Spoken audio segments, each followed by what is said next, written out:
बकरा ईद, जिससे गरीबों को, मजदूरों को बहुत बड़ा फायदा होता है। जिन लोगों, गांव में आप जाइए, हर दूसरे घर में बकरा पलते मिलेंगे। किस लिए पालते हैं? तो बकरा ईद आएगी, बकरे हमारे पिटेंगे। इस प्रकार से हम बकरीद के भी पक्ष में नहीं हैं। हम किसी को अगर जीवित नहीं कर सकते हैं तो मारने का अधिकार भी किसी को भी नहीं है। कल्चर में, किसी भी संस्कृति में, किसी भी मजहब में है, निश्चित रूप से वो निंदनीय है। वो किसी भी प्रकार से हो, हम बलि प्रथा के पक्ष में नहीं हैं। इस प्रकार से हम बकरीद के भी पक्ष में नहीं हैं। हम किसी को अगर जीवित नहीं कर सकते हैं तो मारने का अधिकार भी किसी को भी नहीं है।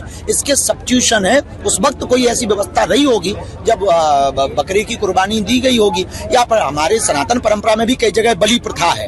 हम देखो दोनों पक्ष का एक्सेप्ट कर रहे हैं। तो अब लेकिन उपाय है, उपचार है। अब समय बहुत बदला है, हम सब सभ्य हैं, सुशिक्षित हैं। इसलिए हमें लगता है जीव हिंसा को रोकना चाहिए, अहिंसा परमो धर्मा के पर्याय पर चलना चाहिए। उससे निश्चित रूप से कि जो भी मजहब है, मजहब को भी तंदुरुस्ती मिलेगी, सबको जीने का अधिकार है। ये नया प्रण और प्रेरणा प्राप्त होगी। नेताजी, अभी एक बाबा बागेश्वर धाम ने बकरीद को लेकर बयान जारी किया है, तो क्या कहना चाहेंगे? देखिए, बाबा बागेश्वर धाम धीरेन्द्र शास्त्री जी की देश में अपनी एक लोकप्रियता है।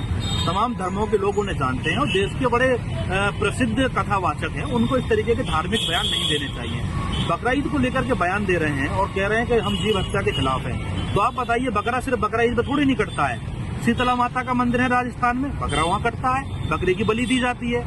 माँ मंडेश्वरी मंदिर है बिहार के अंदर, बकरे की बलि दी जाती है, बकरा वहाँ कटता है। तो ऐसा नहीं है खैर ईद पे ही बकरा कटता है, लेकिन धीरेन्द्र शास्त्री जी सिर्फ जीव हत्या उनको ईद पे याद आती है, लेकिन जब मंदिर में बलि दी जाती है तो वो जीव हत्या की बात नहीं कर रहे हैं। तो इस तरीके का बयान देना गलत है। और मैं आपको ये बताना चाहता हूँ कि जो बकरा जो खरीदा जाता है, ये गरीब किसान मजदूर परिवार के जो लोग हैं, जिसमें हिंदू भाई शामिल हैं, मुस्लिम शामिल हैं, सिख हैं, बौद्ध हैं, पारसी हैं, जो बेचारे गरीब मध्यम वर्गीय परिवार से लोग आते हैं, वो बकरा पालते हैं। और जब उनका बकरा कुर्बानी के लिए खरीदा जाता है तो वो पैसा डायरेक्ट ही उनके घर चूल्हे में काम आता है, उनके परिवार पलते हैं। तो एक बहुत बड़ी जो फायदा है किसान वर्ग का, मजदूर वर्ग का, वो इस बकरा ईद के माध्यम से होता है। देश में एक त्योहार ऐसा है बकरा ईद, जिससे गरीबों को, मजदूरों को बहुत बड़ा फायदा होता है।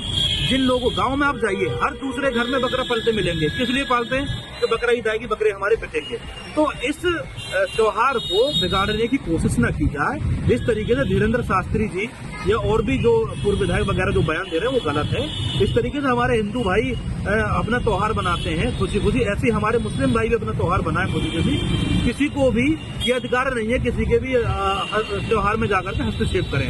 बहुत ही गलत बयान है।